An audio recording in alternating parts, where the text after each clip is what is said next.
salaamaaleykum mbokki internet Référence Actu dal leen jàmm ci seen émission 7-7 comme ni ñu ko faral di defee chaque week-end fas yéene faram-fàcce actualité yi gën a fës ci semaine bi ñu doore koog nag wàllum politique umpuloo leen ni tëj nañ dépôt liste pour les élections locales et départementales prévues janvier 2022 ma ànd ceeg sama confrère Mouhamed Sissoko laataa ma koy laaj réaction ci par rapport ak élection locale mu ngi koy nuyu di ko bàyyi mu nuyoog mbokk internet yi.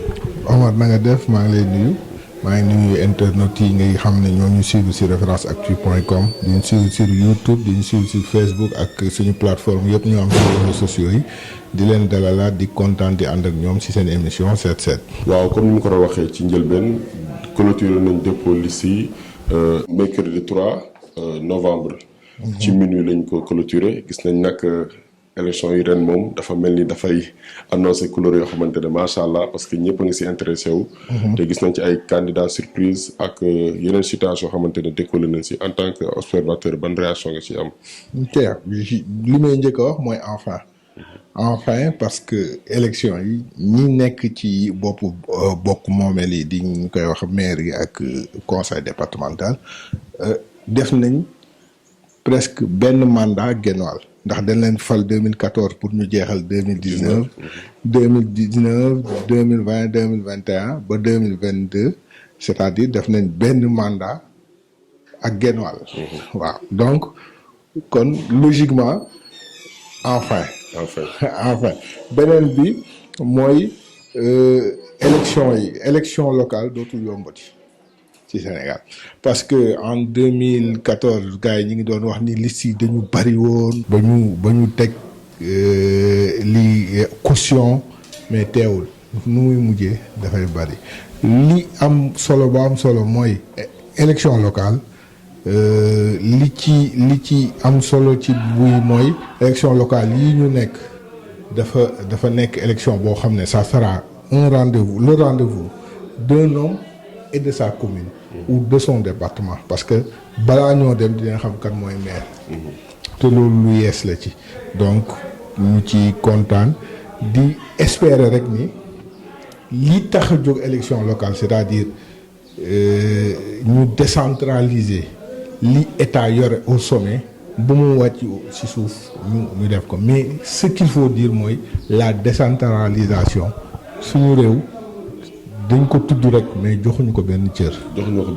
beneen bi li ñuy ragal rek mooy violence bi parce que am na lu ko doore woon fële ci Ziguinchor entre Ousmane Sonko Pastef ak le directeur de l'AIBD le responsable de l'AIBD Doudou Ka est-ce que tey ñu bëri ñu ngi ragal ba récemment le président Macky Sall mu ngi alerté ci violence bi. di ci appeler aux Sénégalais au calme et à la sérénité. Bon je prie pour que élection yi bu mu am coow bu mu am violence mais ku xam l'histoire politique du Sénégal la politique sénégalaise dafa rimer ak violence ñu ngi fàttaliku Demba Diop ñu ngi fàttaliku beaucoup d'événements malheureux et tout ça yu am fii loo xamante ne c'est des hommes yoo xam ne ci politique lañ dee bu gën a récent mooy bu ñu fàttali ni c'est à l'issue des élections présidentielle qu'en 93 la ñu rey le vice-président du conseil constitutionnel mu nekk Maître Babacar Seye bu ñu fàtte loolu bu ñu fàtte ni en 2000 ba président Abdoulaye Wade ñëwee la ñu libéré ñi ñu jiiñoon ba tëj leen ni ñoo ko rey muy ñoom Clédor Sène ak kii la leen libéré ci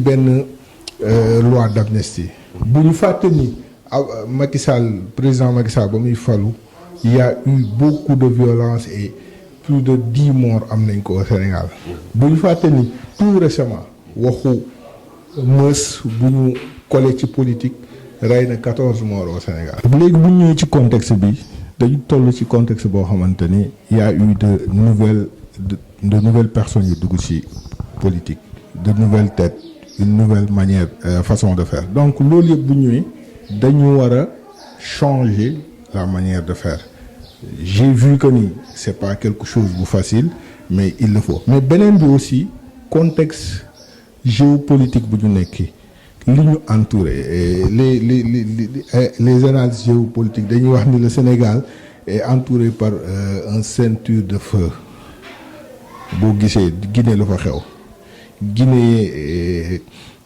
Conakry gis nga bërki démb lañ jóge ci coup d'état Mali bërki démb lañ jóge ci coup d'état démb waa ji rëcc na ci Goïta rëcc na ci coup d'état il y a un mois Guinée-Bissau Sissoko Embaló rëcc na ci coup d'état fële Mauritanie li fa xew diggante Aziz ak ki ko remplacé ba bërki démb dégg nañ fa coow donc ñun li ñu wër yëpp c'est de la violence donc ñun waruñu taal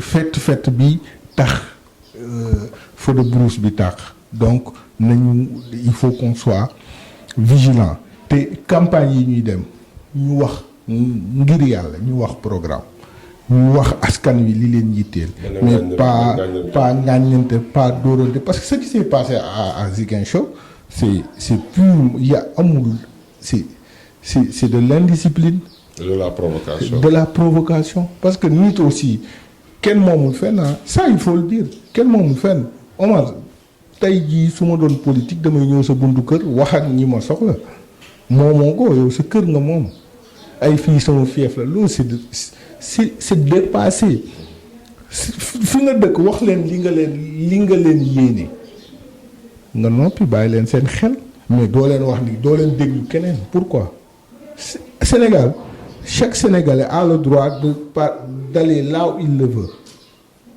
il faut que ñu dépasser yooyu xam ni on est dans une autre ère ñu dugg ci ère boobu la violence elle est révolue mënul faj dara xam nga lan mooy faj les programmes d'abord il faut que ñu dem ci élection yoo xam ne c'est programmatique nit ñi programme la ñuy waxtaani ba pare bu ñu jógee foofu ba ñu fal nit ñi nag topp programme yooyu ñu diggoon ñu exécuter donc loolu am na solo ñu ñaan yàlla rek élection ñu dugg si bismillah génn si alhamdulilah rabbil alamin ñu génn si ponk boobu duggaat ci wàllu investiture yi gis nañ ni bëri na ñi nga xamante ne dem nañ ci au niveau de la sous-préfecture di déposer seen liste ren nag élection bi am na benn particularité mooy implication des jeunes ak de la société civile ban analyse nga si am. particularité bi njëkk mooy wax naa ko ba may tàmbali mooy bii pas vote l'élection du maire ça sera direct les populations ñooy fal directement seen maire suffrage universel direct lay nekk. bu ñu paree amul làq-làq amul gauche droite amul jënd conseil directement bu ñu paree dina xam kii lañ fal. et ça il faut applaudir Macky Sall bu dee virgule boobu apporté na ko à la démocratie sénégalaise loolu la. beneen bi gis nañ ni investiture yi sëriñ bi doy na waar gis nañ Dakar déjà dans l'opposition diggante Soham Wardini ak Barthélémy Diaz gis nañ bras de fer bi ci amoon ba ñoom tànn nañ Bart Soham dem ànd ak buntu bi ki ko moom mooy Théodore Chérif Monteil député la il s'est fait connaître par kiiwam courage am par aussi sa liberté de ton mais aussi Benno Bokk Yaakaar la bokk ça suscite un questionnement parce que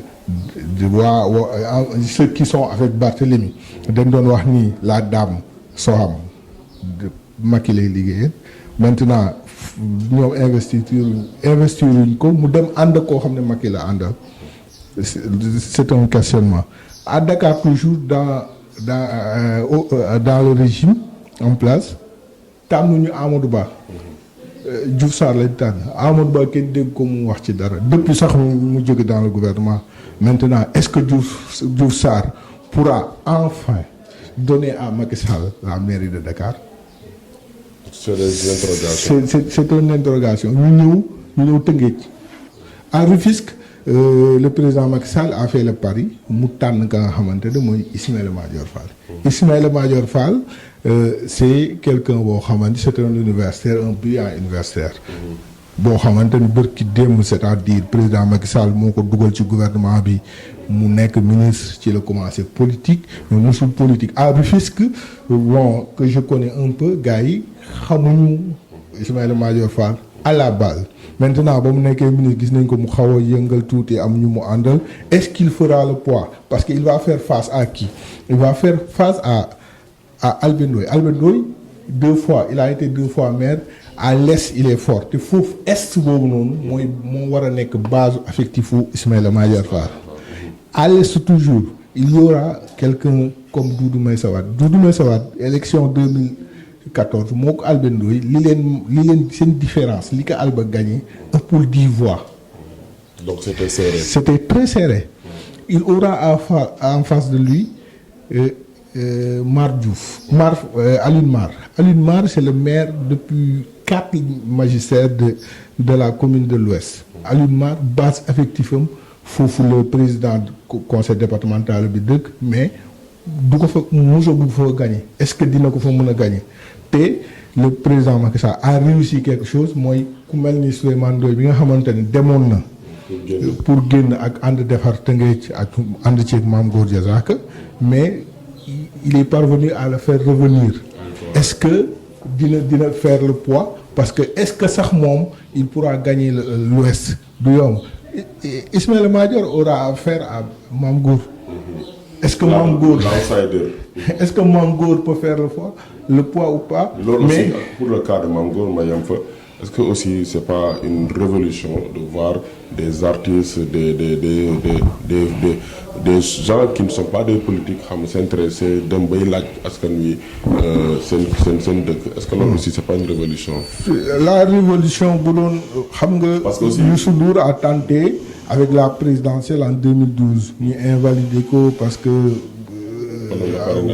Parrainage la woon parce que le parrainage des indépendants yàgg na exister au Sénégal bu jàllul dégg nga Mame Gor qui se réclame être un petit frère de Youssou Ndour un proche de Youssou Ndour bu ko defee je pense c'est dans cette lignée là et aussi élection yi nii ce qu'il faut relever mooy ñëpp a bokk. la participation massive. La participation gis nga jeunes yi dans les quartiers boo demee ci koñ yi ASC yi daayira yi ñoom ñëpp ils se sont regroupés pour créer des listes maintenant est-ce qu'ils feront face au kii léegi toujours ci investiture yi buñ demee fu mel ni Saint-Louis il y aura un combat bugguma utiliser bataille parce que ça sera mais un combat xam nga bataille ay ennemis lay boole mais combat ay adversaires lay boole bu jeexee jeex na à Saint-Louis y aura Mary Teuw Niane face à Mansour Faye bërki démb dégg neen ay proche Mansour Faye yi wax ni dañu war a dàq Mary Teuw Niane fi mu nekk PCA Petrosen war ko dàq aussi ci Benno Bokk Yaakaar mais Mary Teuw tontu na leen y aura aussi quelque chose buñ ko ba fàttee mooy Ahmed Fall Baraya bëli passé Ahmed Fall Baraya metti woon na si digganteem ak Mansour Faye en 2014 donc bi pas day dem ci bannière gëm sa bopp Bougane Gueye Dany qui habite aussi Saint-Louis buñ ko fàtte même si bu dee Bougane moom mairie Dakar la bëgg mais Bougane il est Saint-Louisien bu ngembee Ahmed Fall Baraya du yomb à Podor dans le Fouta à Podor foofu je pense que ni le combat ça sera entre maître Moussa Diop de Yewwi Askan Wi ak Racine Sy parce que waaw lu tax mu retiré ko c'est que est-ce que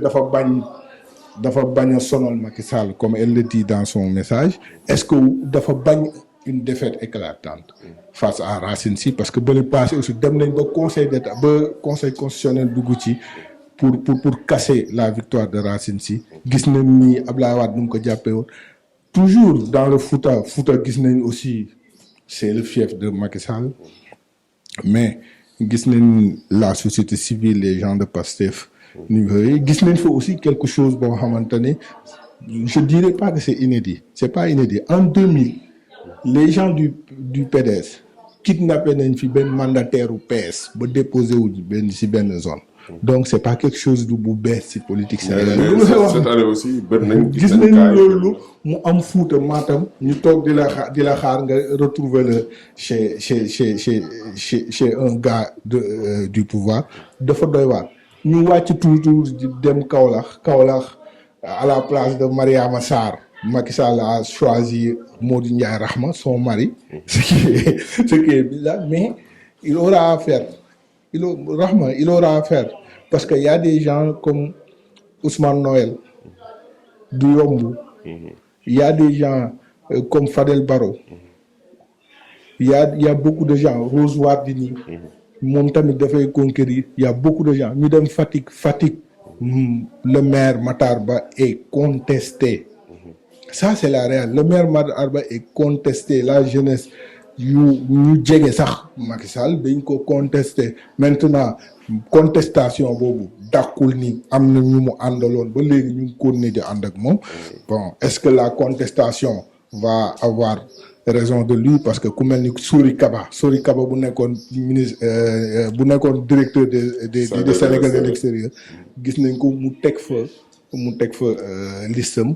Est-ce que liste boobu noonu dina mun a gagner Matar Ba ku vivra verra. mais ñu terminer ci sud bi le choix de Macky Sall pourquoi j'ai voulu terminer là-bas mooy foofu moo waroon nekk enjeu bu gën a ngande parce que le plus grand opposant de Macky Sall foofu mooy FFM muy Ousmane Sonko qui vient récemment de déclarer sa candidature.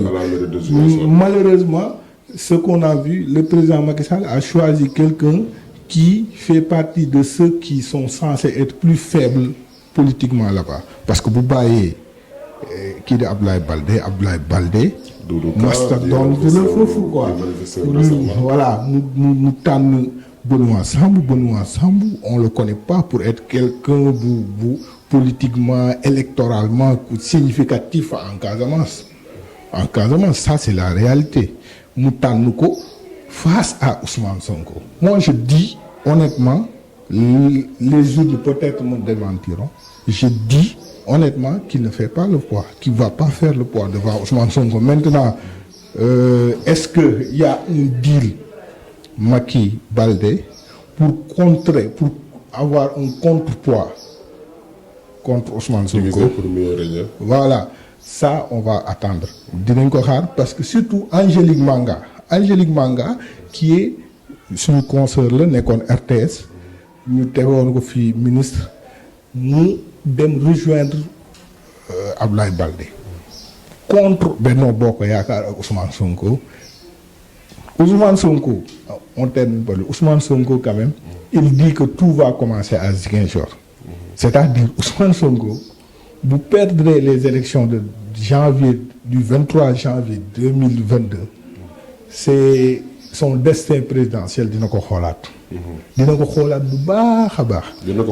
S'il perd à Ziguinchor pour mu mun a waxaat ni dama bëgg Sénégal dina metti et il nous promet que tout va commencer à Ziguinchor, donc on va l'attendre. D'après li nga analysé fépp ça résume en ces termes rien n'est acquis d'avance mais aussi bu kenn naagu du côté du pouvoir comme de l'opposition parce que gis na Yewwi Askan Wi bu mu jóge récemment ak aussi élimination si départ donc daal rien n'est encore acquis. da ngay def analyste làmb ji. ku juum daal te lu ne mën na xew. voilà xam nga analyste làmb gars yi dañ leen di tooñ dañ naan leen seen analyse dafa yomb ku juum daal parce que dans un combat pour kenn perdre il faut que kenn def erreur. loolu la il faut que kenn def erreur donc ku jum daanu ñu ngi xaar daal lu may lancer comme message ci point boobu noonu balaa ñu koy fermer mooy jàmm ji rek donc dans la paix mooy li nga wax aussi na politiciens yi fàtt ñu ci ay programme nañu fàtt ci ay perspectives nañu fàtt ci ay propositions non pas ñuy fàtt ci ay xaañante fii saagante fii ak fële. ñu waxaat ci beneen point actualité mooy suñu compatriote bi nga xamante ne gagné na benn prix concours Mohamed Sarr tey jii nii. créé na benn polémique avant ñëpp ñu ko doon lancer ay messages sur réseaux sociaux yi di ko féliciter di ko encourager mais d'après ces dernières 24 heures gis nañ ni gars bu ñuy fuyee passé bi xoolaat yeneen édition précédent yi moo xamante ne defoon na ko am na daal débat bu ci am.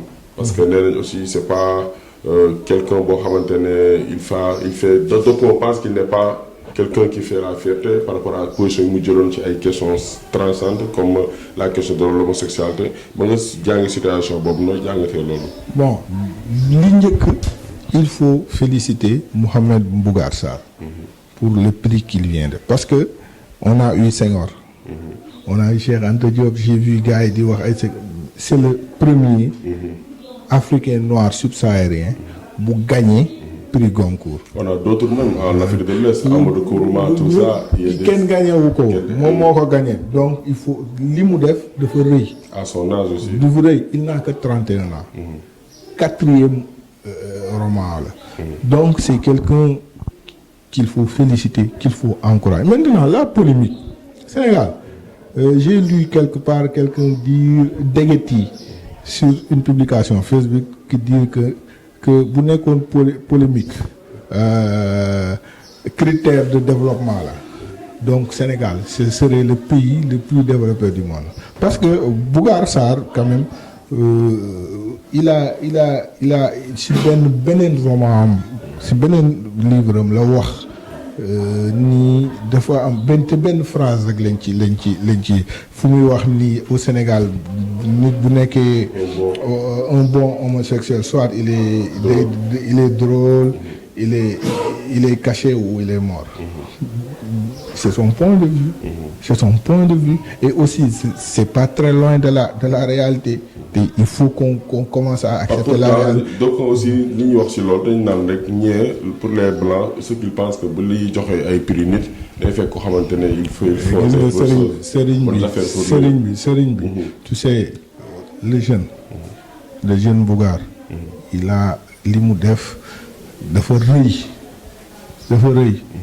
tubaab bi bu ñu mënoon plus bu ñu gisoon keneen ku ko mën seen biir duñ ko jox donc ce qu'il a fait mérite la faut pas ñu nekk di ko ñàkkal fayda maintenant nag gis nga ñuy wax ni man je dis je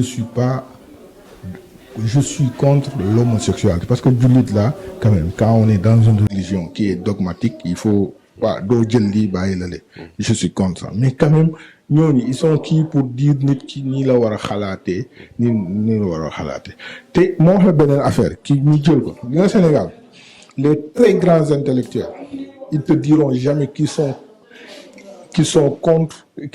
pour quelque chose qui contraint la liberté humaine. Les très grands intellectuels sénégalais, les très grands intellectuels en général, ils sont très ouverts d'esprit. Le jeune, c'est un très grand intellectuel, il est très ouvert d'esprit, il a dit ce qu'il a pensé, mais là, maintenant, il y a un jeu de communication. Les gens de LGBT, ils ont pris ça pour exploiter ça à leur faveur. Oui. À leur faveur. Maintenant, ñooñu bu ñu ko defee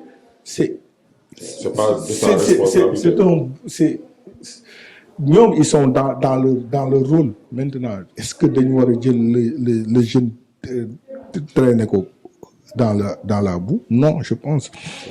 Jeune bi chaque jour ñu gis benn jeune bu def du n'importe quoi. ñu naan baal leen ko xale la nangam sangam te du n'importe quoi la kii dafa sigil Sénégal même bu defee erreur kii lañ war a wax baal leen ko xale la il n'a que 31 ans ba mu koy livre boobu ñuy wax ba mu koy bind amagul woon 30 ans est-ce que nga comprendre ko kii lañ waroon wax loolu mais ñu bugg ko traîner dans la boue comme ça il faut qu'on arrête te aussi beneen bi ku dul lire SMS bugg a discuter ci livre 400 pages il faut qu'on soit sérieux ku dul lire SMS du discuter ci livre 400 pages parce que du ko lire c'est ça la réalité. Il faut parcourir le livre pour en parler. Non, pas parcourir, il faut le lire en profondeur. Déglu naa ko tey ci suba sur ITV, il nous dit il faut que les gens apprennent à lire. Lire c'est pas Modou va au marché, c'est au-delà de ce qui est écrit. C'est l'esprit. Parce que dafa am la lettre et l'esprit. Les gens am na ñoo xamante ni dañuy lire arithmétique quoi. Duñu lire benn lecture profonde. Mais là aussi ce problème-là c'est pas seulement pour son cas mais le problème le fait que tout le monde pourquoi année yi nii les gens ne lisent plus comme avant loolu c'est un problème. Non c'est universel. C'est universel mais Sénégal mais Sénégal même il y a beaucoup de gens qui te diront que j'ai lu quelque chose mais dañ ko parcourir rek comme tu dis dañ ko parcourir rek xam nga te parcours bi c'est pas lire il faut que ñi koy attaquer day mel ni ce qui était arrivé au professeur Sankharé ñu ne dafa weddi l'islam nangam sangam banaliser ko ba après il est décédé dafa gaañu mais beaucoup de gens n'avaient pas lu ce livre-là. Bamba Ndiaye yàlla na ko yàlla yërëm dama ko déglu moo Tunkara sur 2STV Tunkara mu wax Tunkara ne ko lire nga livre mu ne ko non lire ma livre ça c'est pas honnête.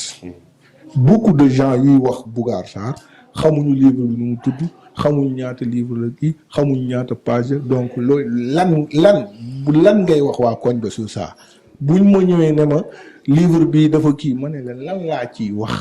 boo xamante ne liiruma ko ma bugg ko wax les gens il faut qu'ils soient honnêtes maintenant qu'ils prennent le temps de lire te œuvre intellectuelle boo gis dans le monde œuvre humaine boo gis dafa war a am ay critiques mais les critiques doivent être objectives pas critiquer pour de manière méchante mais critiquer pour yokku nit ki loolu la ñu war a def maintenant les opinions sont diverses ñëpp kenn mënu am unanimité maintenant le gosse il n'a pas raison sur 100%. Il n'a pas tort partout maintenant il faut qu'on discute. Et je pense aussi lu mu génne ay idée de débat la. parce que le débat de l'homosexualité il ne faut pas que les gens. Sénégal Omar. Sénégal dañu ragal débat. Sénégal dañu ragal débat am na ay sujets yoo xamante ne dañ ci war débat. te Sénégal ñi ñëwuñ ci débat. débat d'une manière logique. Logique intellectuelle. Il y a des gens qui font des déclarations sur des sujets qui touchent un peu la religion ñu daggati leen rey leen moralement parce que tout simplement nit ñi ñemewuñ débat on est figé sur des choses yoo xamante ne la religion ne nous interdit pas d'y débattre. si am na solo ñu terminer ak sport di wax liste bi nga xamante ne le coach Aliou Cissé dévoilé na ko ñu gis si nag franchement la promotion de la jeunesse mais aussi des ressortissants yi nga xamante ne nekkoon nañ fee Aliou Cissé préféré woo leen noo jàngatee liste bi nga xamante ne. liste bi moom je pense que la nouveauté. mooy la venue de Pape Gueye de Marseille. Oui. Au milieu de terrain. Que tout le monde attendait. Il est jeune. Déjà immédiat joxe woon nañ l'exclusivité la semaine passée. Donc ça c'est fait, ça c'est confirmé. Aliou Cissé nee na la wax mais Aliou Cissé wax na si benn vidéo fédération sénégalaise de football ni il en a besoin parce que au milieu de terrain il lui manque de la taille et il lui manque quelque chose. Et avec ce gosse-là, il peut l'avoir. Donc, on se bonifie. Tu sais, lu baax du doy. Lu baax du doy. Et le gosse, il n'est pas mauvais, il est bon. te xale la il n'a que 22 ans mun na màgg bu ñëwee fekk fi moroom yi fi nekk ils vont certes bonifier la chose et après ñu gën a dem lii am solo ba am solo mooy nañu xool nu ñu gagner et la victoire ne se décrète pas il faut qu'on arrête bu ñu naxee dara ñii di décréter dañuy gagner ça se décrète pas du objectif bu ñuy bind damay dem gagner non c'est sur le terrain. te Omar xam naa foofu laay daanele ñu ngi dem élection ñu ngi dem CAN mais est-ce que xam nga ni élection ak CAN yi presque même période la. même période la ñi gérer football Sénégal bi yëpp dañu bëgg a nekk maire. dañu bëgg a nekk maire. Augustin Senghor ministre des sports. daa bëgg a nekkaat maire. non Matar Ba ministre des sports. daa bëggaat nekk maire. Augustin Senghor. président fédération daa bëggaat nekk maire Gorée. Abdoulaye Sow président ligue amateur. daa bëgg nekk maire Kaffrine. Djibril Wade ligue professionnelle daa bëgg nekk bëggaat nekk maire Biscuiterie. donc il faut s'attendre à ce que ñu am il faut pas que ñu négliger le sport au profit des élections mais il faut pas aussi que ñu négliger les populations yi ñu bëgg représenter pour le profit de l'équipe nationale. donc tey am na solo xam naa ci kàddu yoon la ñuy tàggatoo di wax mbokk internet jërë ngeen jëf ci teewlu bi di leen jox dig daje beneen numéro ak beneen set jërë ngeen jëf.